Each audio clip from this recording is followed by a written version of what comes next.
Bonjour. Sorry, bad hair day.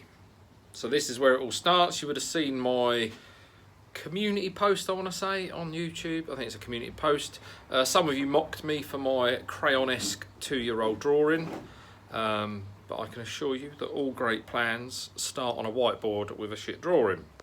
So for those of you that are wondering, this is what I need to, so I'm mocking it up. So at the moment I'm not entirely impressed with my DIY sieve. It was really working well, and then it got broken when I moved over to the new pond, so I just put something together with the aspiration or plan to actually redo it at some point. That point is now, hence this very, very detailed and accurate, definitely to scale, pinpoint layout drawing. So for those of you that haven't guessed it, obviously I've mentioned it already, it is a sieve. My plan is long term, I'm going to buy myself a plastic welder and some polycarbonate sheeting. Polycarbonate? No, it's not polycarbonate. Oh, whatever it be. I'll put it in on the screen right now. That's what I should have said. I didn't. I'm sorry, but it's on the screen now for those of you that care. So what I'm starting with, so all I've done is just gone and got another one of these Wham boxes. I used these originally in black. On this pond they are grey. Obviously a couple of them got broken when we was moving the pond over. I didn't store them very carefully, not very organised of me. But for those of you, these Wham boxes, a few of us have spoke about these Wham boxes and using them as a DIY shower DIY shower. They are brilliant boxes. These are they are grey, unfortunately. The black ones are more expensive, but these ones, so these are a tenner. I think they are, or 11 quid in B&Q at the moment. It's always based on while stocks last. They're not as good a quality as the black ones, but they are still very good quality. They're made of recycled plastic, but they are very thick plastic. They are very durable, and this is what the inside of an empty box looks like. Just in case you haven't seen one before, I'll go around once again, just in case we've got any box nerds amongst us. As I said, the long-term plan is to build it out of the plastic and plastic weld it. But what I want to do, just to check that it is going to work, is, because one of the key things with these sieves is people think, I mean, this is a 300 micron sieve material. This is available from Amazon for a tenner. It isn't like having a Sita sieve or midi sieve, etc. A lot of the mesh material, obviously the 300 micron, but when you buy this, it's designed for things like filtering foods, not so much honey. I'm just trying to think what a good example is, but I think they use it in beer production, things like that. But it's not directional. If I try and zoom in, I don't know how well it's going to look. There you go. So you can see, obviously that's 300 micron. That refers to the areas between the stitching, stainless steel stitching. But the thing with the Sita sieve, etc., it is directional. So as the water travels down it, in this picture, it's a bit like, if anybody's watched Gold Rush, and they've got the, what do they call it on there? I don't know, but it catches the gold, the riffle, something like that. Anyway, what it does is, because it's directional, the gold stops in it and the water travels over it. Problem with these is the cheaper ones that you buy for a tenner, because I don't know if any of you have actually looked at how much a replacement sieve mesh is for like the Cetus. It's still like hundreds of pounds. So because this isn't directional, you need to take into account that once a little bit of dirt, algae, whatever it be, sediment builds up on the mesh, it's much quicker in terms of the water then travelling over the top of it. So although they're pretty good, I think I got it up to a maximum of about 3 or 4 days with a 300 micron or 250 micron, but you are going to be cleaning it more. It's not a direct replacement for a properly bought sieve, but it is a shed load cheaper. And on this channel we like to do things cheap. We like to cut twice, measure once, so to speak. And I'll probably be redoing this in 6 months' time, but it's part of the hobby. It's all good fun. So got some plywood, and we're just going to mock something up. We've got our mesh material, we've got our box. This will be treated in a waterproof sealer, a plastic coat if you like, just to make sure that it can last at least a few weeks so I can test it out. Got various bits of pipe work. We're going to have a trip down to Koi tomorrow. Look how cold it is in here. Got the old heater on, but it's still freezing cold. I'm going to have a trip down to Koi tomorrow, not for any particular reason other than he's got the Tempest in stock, and as much as there's haters out there, what I want to do is get it fitted up, and I want to do some average Joe reviews, and I want to monitor to see how it goes, because I do have fines, although I'm happy with my Nexus. It's always good to have a treat, especially in this hobby. And EA are being very sneaky and up in the prices already, so I want to get in early while I can. So we're going to be hooking that up this weekend. Obviously that'll be form part of this video, and hopefully we'll get this sieve up and running, he says, but I'm looking around and it doesn't look like I'll get everything, but we'll see how we go. So I'll catch up with you in a minute, and hopefully I might have a bit more done. No.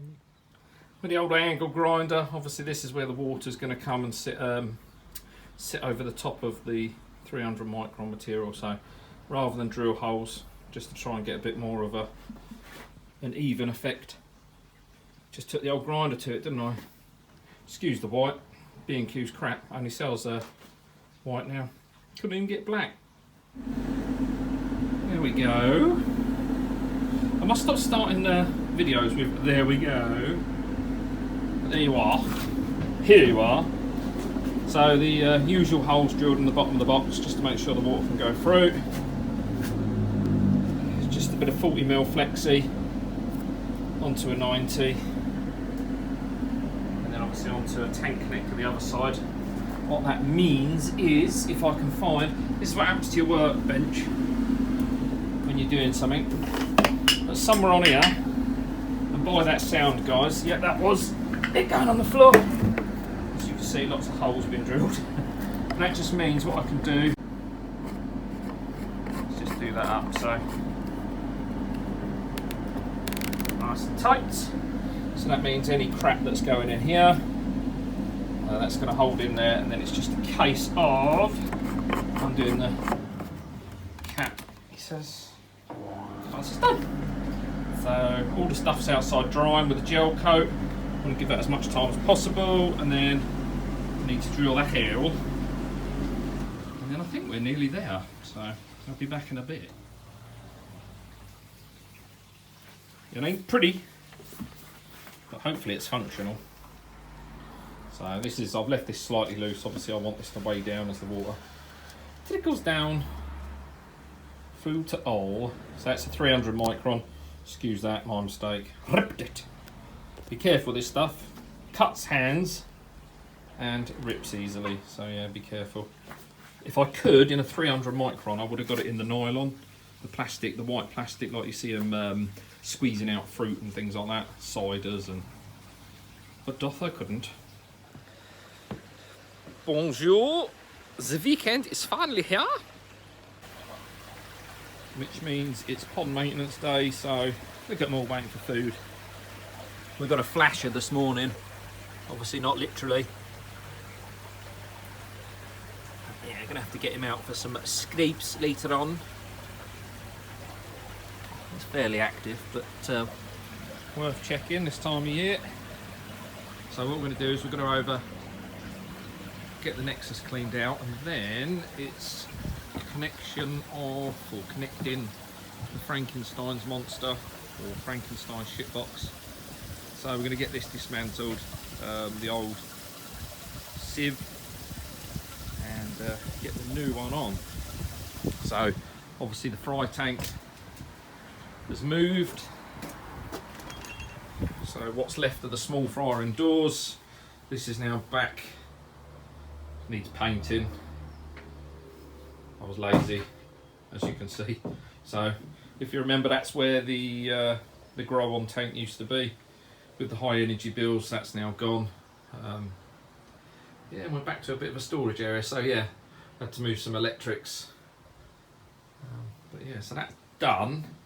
But in terms of today, like I say, it's maintenance day. So I want to get the new sieve, the 300 micron sieve fitted, so we'll break this down. I've got some old filter media in that one, that's just some alpha grog in that box. So I'll stack that one in there as well, it all helps. And just have a general tidy up. But water temperature this morning, 10 degrees, air temperature's about 6.5, which is annoying. It was just getting milder and now it's gone cold, but it'll call you very active. I will join you in 2 ticks. I'm just going to get the Nexus clean. I won't subject you to another video of Nexus cleaning, because you had one of them a couple of weeks ago, although it did very well, so thank you for that. Yes, I'll get that cleaned and then I'll meet up with you in a minute when I've got this dismantled. See you in a bit. Ciao for now. One thing I very nearly forgot, and you know what, I'm going to be 100% honest, I forgot I even had a Tempest. So this has now been nearly 2 weeks and I forgot to clean it.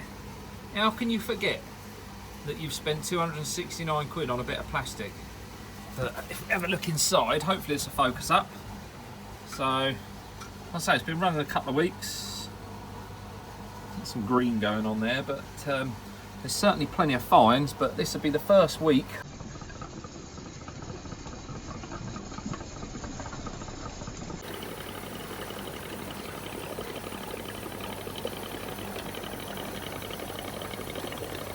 Plenty of crap in there, I tell you.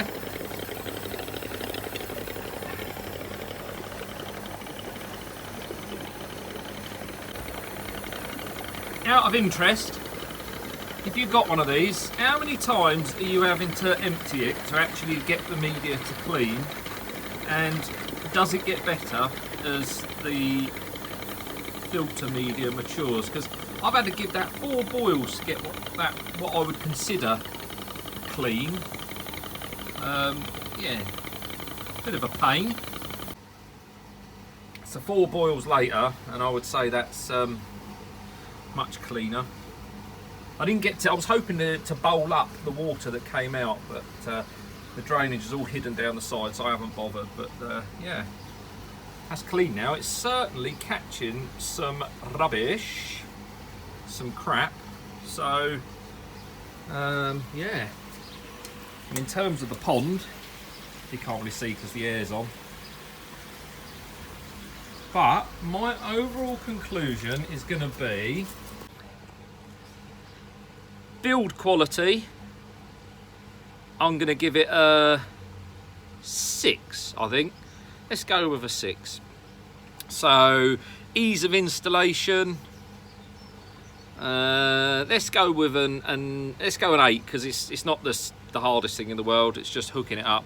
I haven't nailed in my flow rates yet, so yeah, we'll go with an 8. Value for money, that's got to be a 3 tops, because for what it is very costly. But what I will say for effectiveness and how it's improved the water clarity, and by the evidence I've seen today, although it has been 2 weeks, for forgetting, don't ask me how, but I'm gonna say, God, that's a tough one, because I've got to take into consideration value for money. So had it been 150 quid and given the results that it has, I would probably say it's up at an 8 or a 9. But being that it's 270 quid, 260 quid, I think we're going to have to go with I'm going to go with a 7, I think. And that, some of you might say that's a bit generous. So, but yes, in terms of how it works and overall effectiveness, that's a 7. So I don't know what that is out of the total of 40, but I'll drop it just here somewhere. But yeah, no, I'm over the moon. Now the shock of paying 270 quid for what is a plastic pipe is over, providing that it lasts. I mean, the valve isn't leaking.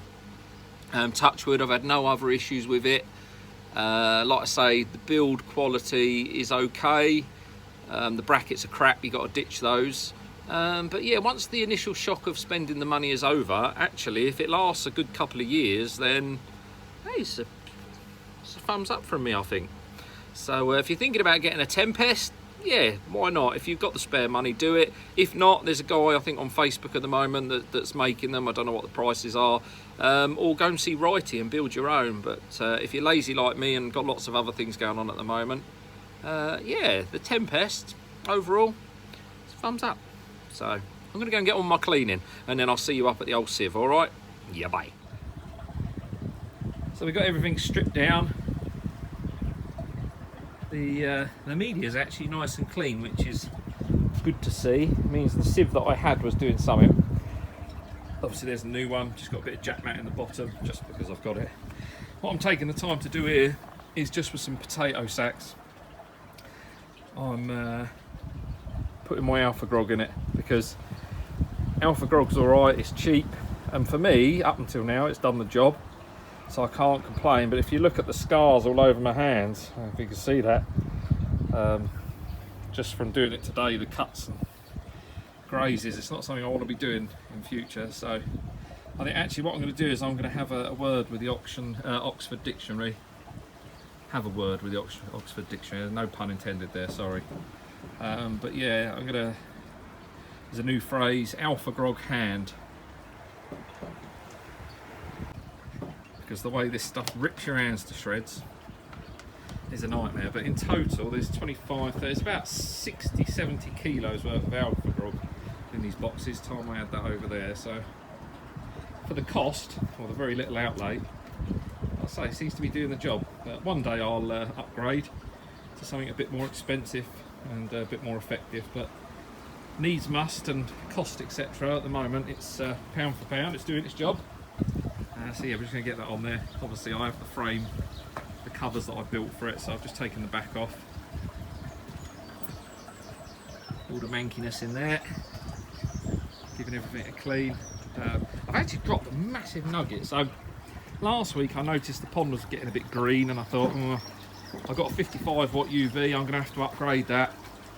And today, just cleaning out the skimmer basket, there was a bit of algae in there. And I thought, I have to check the phosphate levels, this, that and the other. And then I remembered 2 weeks ago when I fitted that damn bloody Tempest, I turned the UV off. So for 2 weeks the pond's been running without a UV. So I don't know if you can see it just down there. Where can I find them? They've all gone over the back now.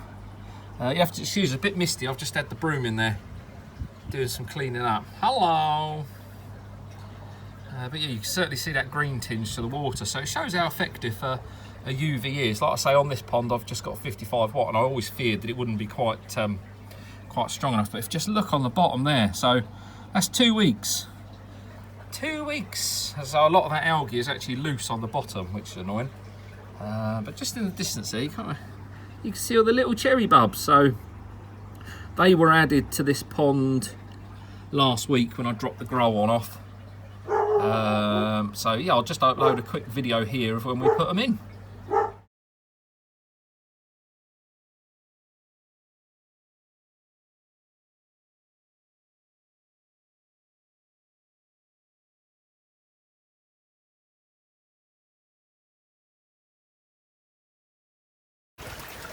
Alright, just in the net, their final place before going into their new big wide world. So, just to acclimatise them. There's only about 1.5 degree difference from the main pond to the grow one anyway. As I say, the heat has been off a while, so hopefully these can henceforth and grow, and hopefully we get a bit of decent weather, because today it is freezing. So that's all bagged up, safe in the knowledge that I won't ever have to do that again. What was interesting is just as I finished this, I dropped some stuff down the bottom of the garden, and the wife caught a video of me walking back up again. And yeah, the state of my hands, I'll just show you it here.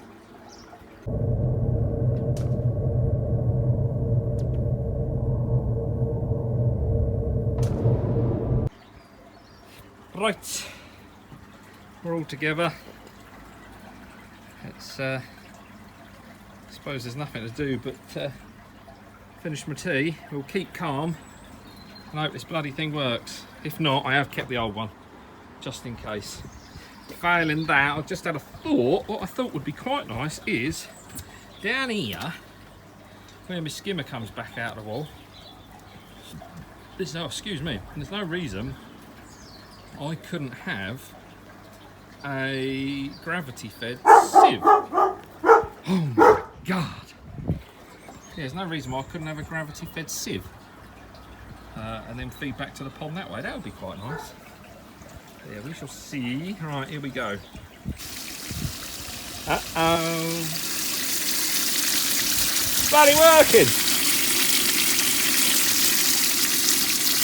It's bloody working. And the thing I would say is we are getting a bit of water. Here's the problem with this it's not directional, this stuff. So you tend to get a lot of washout. So what I'm going to do is actually lift that end up slightly. And that should hopefully slow the water down. But I mean, bear in mind there's about 12,000 litres per hour flowing through that at the moment. So fair bit. So there we go, boys and girls. So 12,000 litres per hour, 300 micron for a few quid. Right.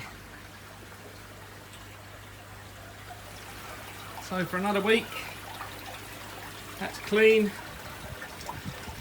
All the little ones down the bottom are happy, everyone's happy. I've got that one scrape to do later on Hania. But the shower's working as it should be. Water's very disturbed at the moment where I've been playing around, but that's okay. We're all having a bit of a munch. So yeah, hopefully you've enjoyed this video. And you've not been bored out your brain.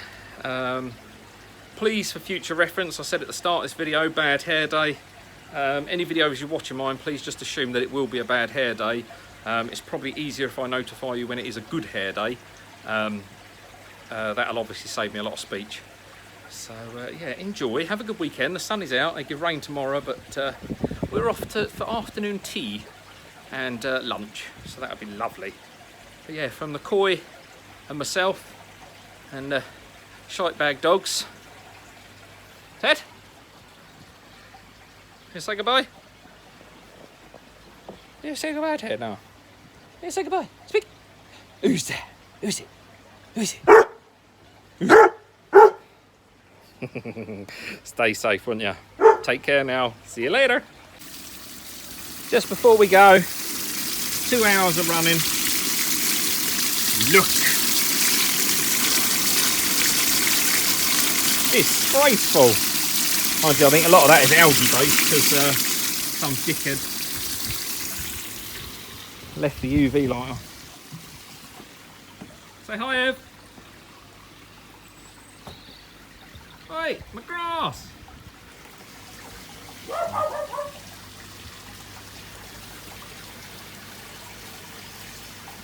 Right, catch you soon. This is definitely goodbye now. Yeah, bye.